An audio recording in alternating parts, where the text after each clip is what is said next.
ساتوی پسرو وینو داد شهیدانو کور داد باتورانو کور داد باتورانو کور داد باتورانو کور داد باتورانو کور ساتوی پسرو وینو داد شهیدانو کور داد کور داد باتورانو کور. Hello and good evening. Today is Saturday, April 26, 2025. This is Suleiman Talash and you are watching English News Bulletin from RTA News. Let's dive into today's news updates from the country and beyond. A residential township for returning migrants was inaugurated in Faryab province by Maulavi Abdul Salam Hanafi, the administrative deputy of the Prime Minister, and Maulavi Hamdullah Nomani, the Minister of Urban Development and Housing. This township, being constructed on 4,000 acres of land in Daulatabad district of Faryab province, will include all essential facilities.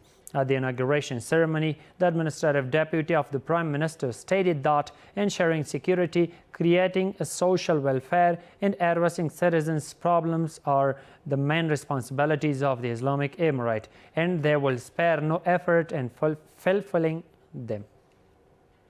Maulavi Abdul Salam Hanafi, the administrative deputy of the Prime Minister, during his visit to Faryab province, met with religious scholars, tribal elders, mujahideen, community leaders, and officials of Qaisar district. In the meeting, Mr. Hanafi praised the people of Qaisar for their efforts in strengthening the Islamic system, promoting unity and ensuring security. He also called on the public to take part in supporting returning refugees. He emphasized that providing services to returning refugees is a collective responsibility and everyone should support and assist them.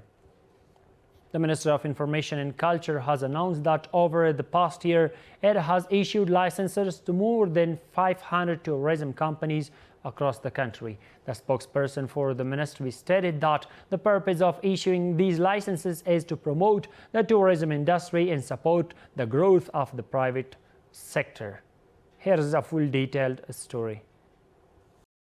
Citizens' interest in visiting the country's natural attractions and historical sites is growing. This is the Union of Tourism Companies in Kabul.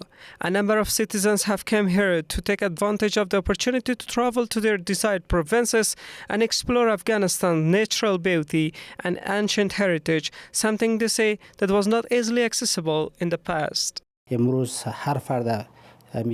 Today, all citizens can travel to any part of Afghanistan and visit the country's historical and scenic sites. They can roam freely and there are no security threats. Currently, there are many facilities and security is established. We can travel both by land and air. Meanwhile, the Minister of Information and Culture stated that during the days of Eid al-Fitr, around 2 million citizens visited various parts of the country. This reflects both the improved security situation and the growing interest of the public in exploring the country's natural attractions and historical sites.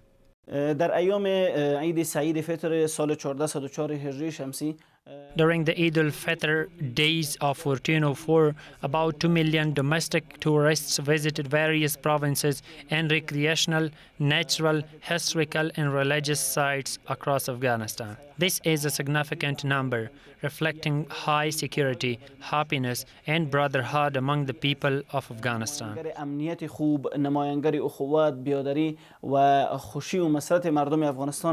According to the several employees of tourism companies, dozens of citizens express interest each day in traveling to historical and ancient sites across the country. People often travel to provinces like Herat, Mazar-e-Sharif and Bamiyan. Some travel by land, while others travel by air. The Union of Tourism Companies says that these companies primarily operate in areas such as ticketing, visa processing, and providing tourism facilities for both domestic and international tourists. Any necessary facilities and resources available through the Ministry of Information and Culture have been made available to the tourism companies in Kabul, and the ministry has always supported tourism companies and foreign tourists. According to the officials from the Union of Tourism Companies, more than 8,000 tourism companies are currently operating across the country, providing employment opportunities for over 300,000 people.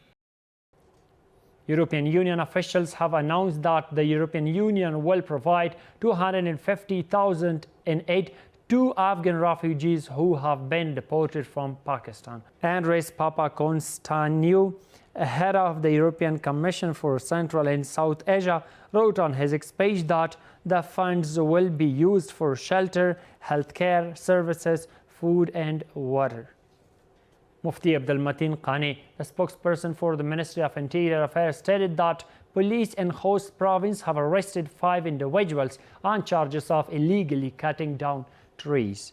According to him, the arrests took place in Tane district of Khost province while the suspects were attempting to transport the cut trees by vehicle. He added that following preliminary investigations, the individuals will be handed over to the judicial authorities.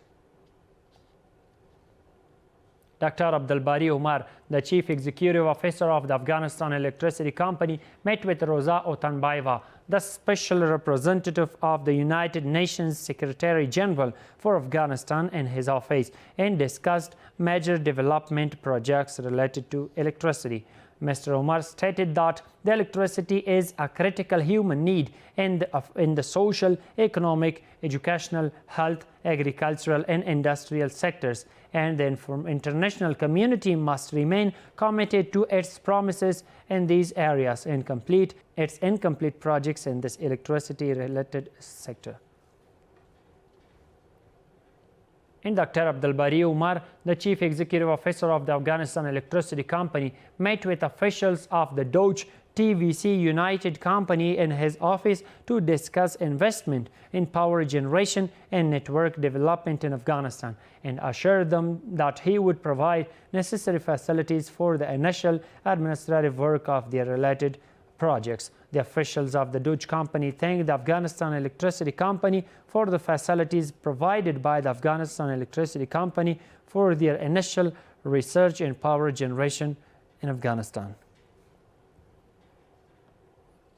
The construction work on 3 school buildings has begun in Barmal district of Paktika province with a total cost of 18 million Afghanis. Maulavi Abdul Wakil Khalid, head of the Paktika Department of Education, stated that efforts to fundamentally develop the education sector are ongoing, and they are working to gradually resolve the issues of schools lacking proper buildings.